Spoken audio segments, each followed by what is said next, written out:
assalamu aleykum wa rahmatullahi wa barakatuhu.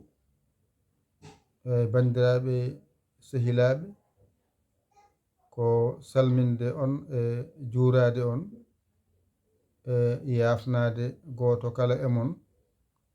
Oɗo ko musidɗo mon giɗo mon saabu Allah, Yaya Ly, Kaolack, Sénégal.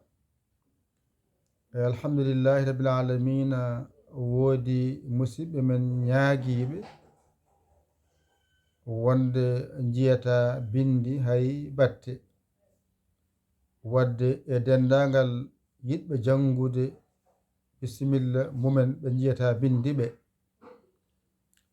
mbaɗane heblo heso yawngo. An noon jiɗɗo jeyede heno, a anda numéro men o. Numéro o nani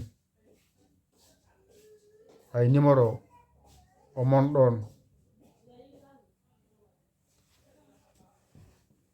Numéro o nan ɗon, mbatta ko 00 221 77 906 14 81. mbaɗa Yaya, mbaɗa Ly, ma yi WhatsApp o, ngara kollira hoorema ka jiɗɗo jangude wonde a yiyata bindi.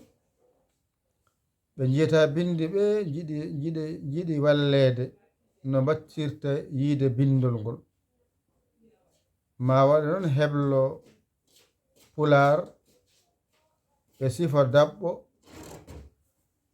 e kadi ñaaguinoɓe yo mbaɗane kadi limto e hijjo ɓe jiyata bindi ɓene.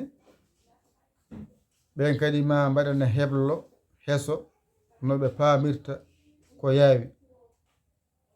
Nde wonno jangde sa wawa limto, a wawa hijjo, jangde ma leelat. Ko ɗum saabi noon mbaɗen limto, mbaɗen hijjo e taro. Kadi mbasen heñade cooden kuɗi men e carneji men ɓallinen. So jangde nde yonti tawa aɗa ɓalli, aɗa ɓallini ko jangirta e ko bindirta. Nde wonno gonɗen koye weeyo. Weeyo ngo noon ango ko nokkugo namdi, eɗen gandi ɗum. An jangowo hoto ɗaw hoorema e wadde hen ballal ma fodde bawɗe ma. Tawde aɗa andi ko connexion o e courant o addanta ɗum hayatto ɗo gonɗa ɗo. Nde noon annene hoto ɗaw hoorema hen. Numéro o nanɗon, ƴettu ko mbawɗa mbaɗa hen, waltore gollal jahowal ngal.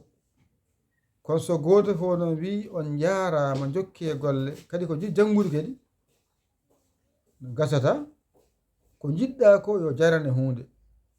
Ka jiɗɗo jangude gonga e ma, mawa ko jaranma kay.